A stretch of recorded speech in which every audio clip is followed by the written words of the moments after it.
Well, he's the highest-ranking U.S. government official to set foot in Venezuela since U.S. forces captured Nicolas Maduro earlier this year. It's been a surreal trip, Secretary Wright, and thank you so much for bringing me along and joining Bloomberg TV today. It's been surreal because this feels almost so odd to be at a Chevron facility in Venezuela after this country has been under sanctions. The U.S. came in and extracted its leader. And you've spent about 2 days now, a lot of time with interim President Delcy Rodriguez. Is she receptive to what the U.S. government is doing on your trip here? Oh, absolutely. We've had hours of discussions both in the palace and going around in the trip. I think she's quite enthusiastic about it. President Trump's groundbreaking diplomacy here is changing the history of Venezuela, changing the history of American foreign relations. Did the elephant in the room come up in terms of Nicolas Maduro? Yeah, he's been briefly discussed. And did she bring him up, or did you bring him up? Because she's saying that he's still the president of the country. Yes, look, Venezuela's got a constitution, they've got their rules, and they've got their own internal politics. And certainly I'm not here about internal politics. I'm here much more about the future and less about the past. Do you think you can work with her in terms of looking at that future, if business could feel that this is a place where they can invest? I think the last 5 weeks have shown absolutely yes.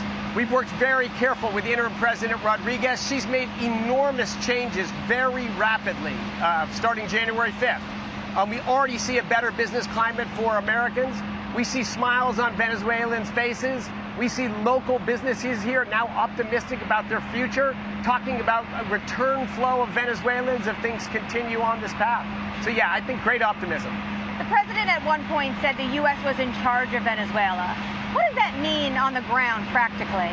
I think it meant that 20-plus years of failed diplomacy have failed to change the trajectory of Venezuela. And now, with, again, a very groundbreaking approach, we have so much influence over Venezuela that we're able to nudge things in the right direction, maybe more than nudge.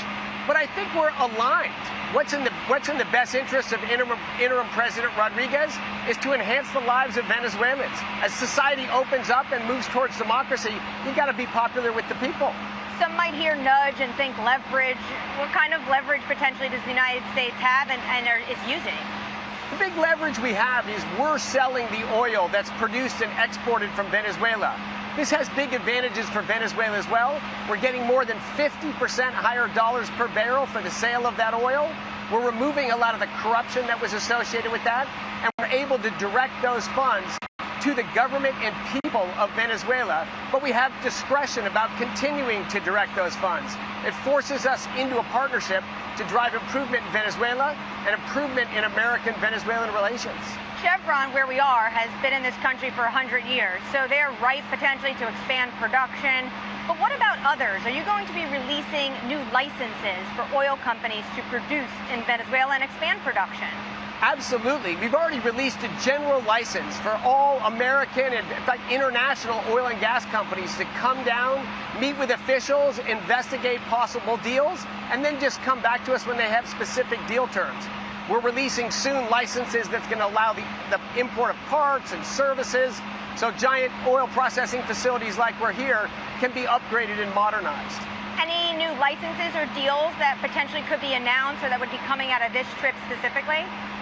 Well, Chevron is being enabled to massively grow their business here. They're the largest producer in Venezuela today, and they're going to be able to both expand the reserves they have and expand their operations. We're going to see a pretty good clip in rising Chevron production over the next 18 to 24 months in Venezuela. They're just one of many, but they're going to be a big one. Do you see the United States being in a better position in terms of these licenses? Like, will you try to help U.S. companies over, say, a Russian or Chinese company? And I ask that because on the way into this facility, we actually saw a Chinese and Russian facility on the drive over. One of the problems in Venezuela, as you point out, is the huge presence of China, of Russia, of Iran. Hezbollah and Hamas North American headquarters are here in Venezuela. These are part of the problems we need to fix in Venezuela. Now, we want it to be open to less corrupt, honest American, Western American allies for business. So a lot of different countries will be here, but the situation on the ground will be dramatically different for China and Russia and Iran than it's been. We need to get our adversaries, particularly their nefarious activities, out of our hemisphere. So it sounds like the United States will get more oil acreage over the adversaries. Is that correct? Correct. The influence of China and Russia and Iran that has been very large in Venezuela will become very small. And hopefully in the case of Iran, it'll be removed to zero. Russia shrunk just dramatically. But they have facilities now, and if they do, they can still operate? They are operating facilities today, and we are going to work together with the officials in Venezuela to evaluate all of the business deals that are in the country and evaluate what look to be in the best interests of Venezuela and the Western Hemisphere. So Chevron's in a unique position because they've been here for so long, but what are you hearing from other oil executives, especially someone like ConocoPhillips, where they got burned in Venezuela? They lost billions of dollars. I think the president just said, you know, it's a good write-off. We want to start with an even plate. Did you have those discussions with Delcy Rodriguez? We do. And of course, she has regret about the past and about the things that happened. They're in active discussions with ConocoPhillips.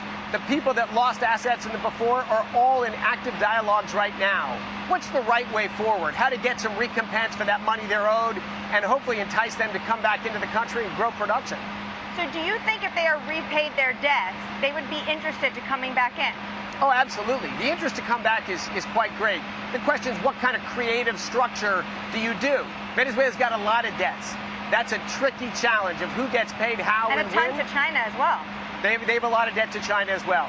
You'll see some creative deals where debt will be traded for assets in the country, so that we don't need cash flow to repay those debts, but they're repaid in assets and in a new starting point. When it comes to what this country is capable of, there was a report decades ago on how it has the largest proven oil reserves. I would love to know, do you believe that report based on the briefings you had with this government? And how large do you think we could see Venezuela become in terms of output? At their height, you know, in mid-2000s, it was about 3 million barrels a day. How quickly could they get back to that? I think in the first year, we'll see pretty significant 30–40% growth in Venezuelan oil production this year. You can continue production growth rate at a pretty good clip. Venezuela does have the largest proved oil reserves, which is a technical concept, much larger than the U.S., but yet we produce 20 times more oil than Venezuela does. So yes, are they underexploited resources? Absolutely. The people of Venezuela are underexploited resources. Here's people with a lot of technical education, a lot of passion for their country that have been living in dire poverty. 8 million have fled abroad.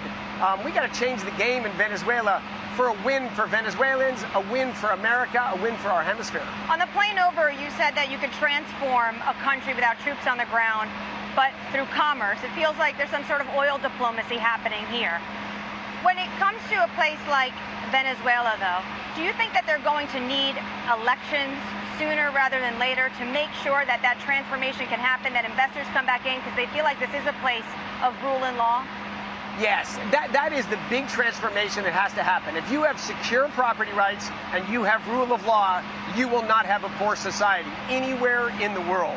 So the progress towards that is starting right now, but ultimately it will certainly not be completed without free and fair democratic elections. So the government of Venezuela is chosen by the people of Venezuela. Absolutely, we're on that trajectory. I ask that because in the short term, a lot of businesses have this consternation about coming in because of security and stability. Can the U.S. guarantee any of that security on the ground? No, look, this is not sovereign U.S. territory. We're not going to make those guarantees. But businesses around the world always make risk-reward trade-offs. You know, is the risk higher here today than it might be in 5 years? Sure. But generally, the rewards are greater, too. You're going to see a lot of American investment this year, and you're going to see some very large multi-billion-dollar investments. Maybe wait a little bit till the transformation is more complete. I shouted a question to Delcy Rodriguez yesterday about is she coming to the U.S., and she shrugged and she said, you know, at some point, probably. Did you discuss her U.S. upcoming trip potentially on this visit? Absolutely. You know, our goal is to bring the relations between our country back together. But right now, the immediate focus is driving progress in Venezuela, building trusting relationships, trying to regress some of the past wrongs, change the hydrocarbon law. There's other laws and court systems that'll be reformed in Venezuela.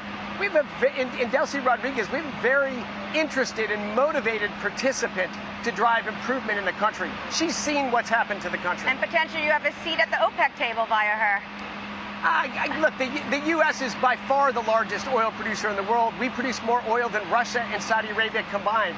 We don't seek or desire a seat at the OPEC table, but we are highly motivated to see growing production of oil, gas, coal, nuclear, geothermal all around the world, because that's the only way you improve people's lives.